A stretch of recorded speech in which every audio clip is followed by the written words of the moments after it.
So hi, myself Dr. Dillip Bera. I am the Dean School of Civil Engineering.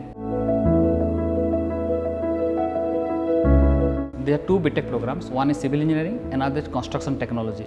There are 6 postgraduate programs we have floated under the Civil Engineering: Structural Engineering, Construction Management, Transportation Engineering, Geotechnical Engineering, Water Resource Engineering and Environmental Engineering. A part of this, PhD program is also there for the Civil Engineering. The mission is to provide high quality education and also the good quality of research, and also to foster them for the innovation point of view, so that they can develop and design and sustainable resilient infrastructure system that makes their personality in a high way. Similarly, the vision of the students is to make a leader in the advancing infrastructure systems, so they can make safe, smart and sustainable infrastructures in their life, and that will be the one of the good things to donate to the society.